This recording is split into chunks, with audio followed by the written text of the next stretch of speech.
This is a video about highly capable education in Washington State. Imagine a children's birthday party of 10-year-olds. The kids are just like any regular child, except for they have high IQs. Their high IQs are accompanied with being tested and being deemed highly capable by Washington State laws and standards. These children have also known each other for years. They're taken out of the regular classroom. They have their own teacher. They have their own curriculum. They have their own courses that they go on. They are advanced, and they're different than the regular population. These children sit around the table and get into a food fight. It happens with 10-year-olds. But these children are arguing with laughter in their voices, and they're talking about the United States Constitution and debating the details therewithin. Welcome to Washington State Highly Capable Education. It's a pinnacle for all other states. It's written into our law in Washington State, and it should be an example for all to observe. Washington State law is in the Revised Code of Washington, known to Washingtonians as the RCW, and is found at 28.185. In this category of law, there are 6 subsections. The first subsection is known as .10, the second is .20, .30, .40, .50, and then, of course, .60. In addressing 28.185.10, it states that the Superintendent of Public Instruction in the state of Washington is responsible for putting out a program that discusses and provides highly capable education for Washington State students. What this means is that funding is set aside and available for the districts to access through legislative law. The Superintendent of Public Instruction also has a staff of individuals that understand and support this very important directive. In 28.185.20, we have the law stating that access to accelerated learning is access to basic education for Washington State students. This changes everything. The playing field is altered by this one piece of law. It states that intellectual freedom, academic, and artistic are the few different areas that we are to cover in Washington State law.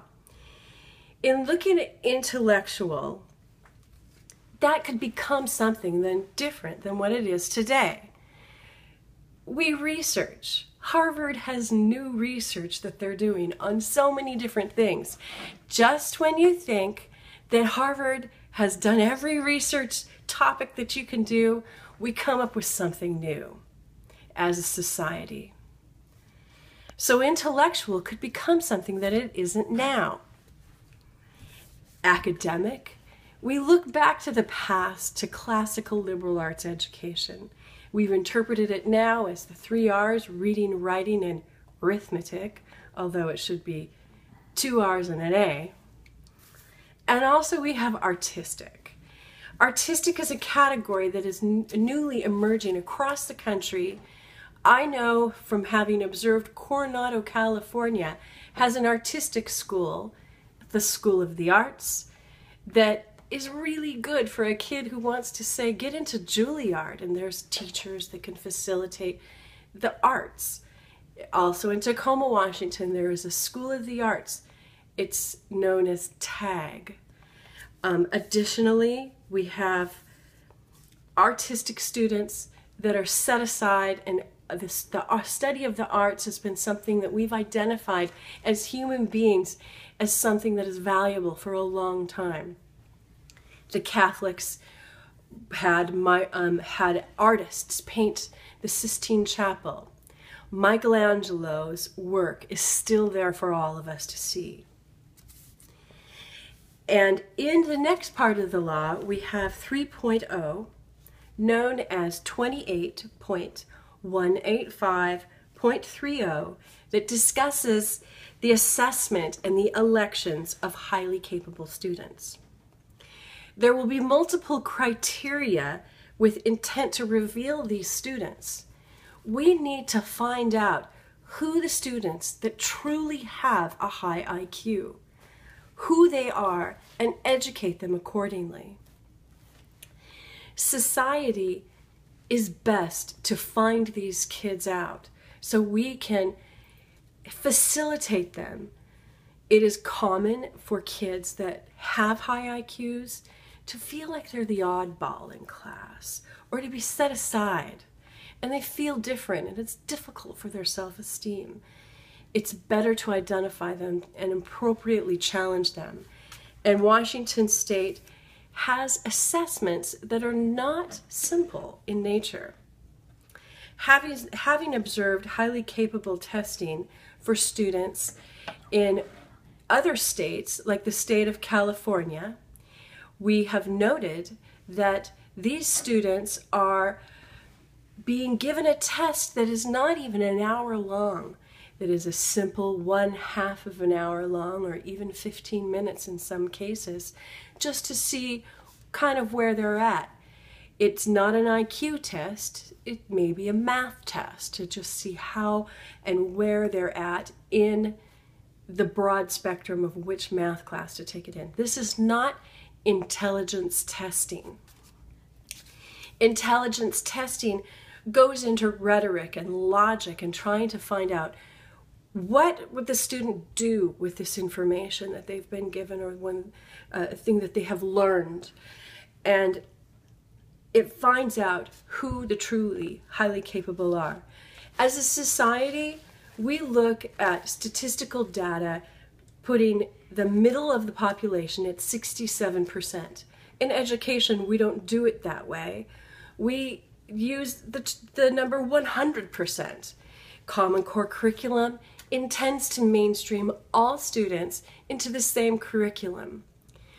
This, I believe, is not giving attention to highly capable students.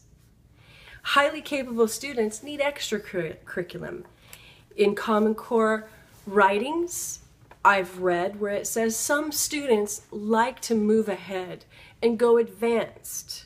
This is nothing there's nothing further from the truth.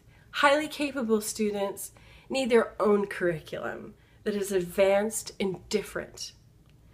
In Washington State, the Puyallup School District has 5th and 6th graders writing 7-page APA papers on federal and state law. In these papers, they're asked to make decisions as far as their opinions on the law, and they're asked to write about these opinions and deduct conclusions. This is logic. This is what people do in law school.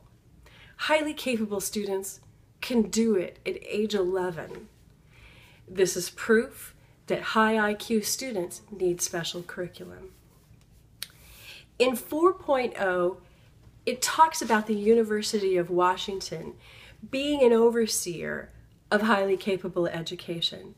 It's been known that the Bill and Melinda Gates Foundation has been investing heavily in education and pedagogy and researching these subjects.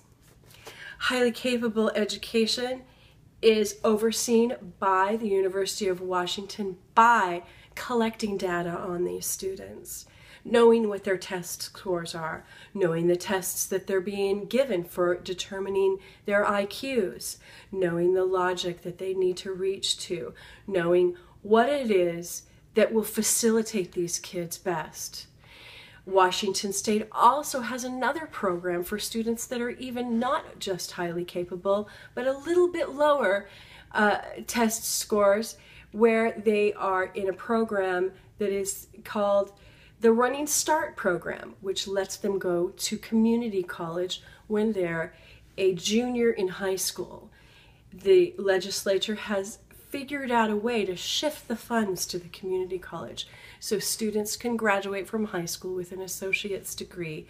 This can be done in vocational training or in academic, where an academic degree transfers easier to a four-year university for undergraduate studies. The students that choose the vocational area, what happens to them is they're required to pass English 101. I would say that if you can pass English 101, that you've met the standards and the requirements and the functional abilities in English to be able to have been moved on to the next area of English. Point 50 states that every 5 years, students that are in the highly capable program are protected by the legislature, making sure that the districts review their plans in highly capable identification and everything that's being done in that district. 6.0 talks about compliance and making sure that this is done. I invite any legislator from any state to take a look at RCW 28.185. Solutions exist in this law for facilitating our high IQ children in the United States of America.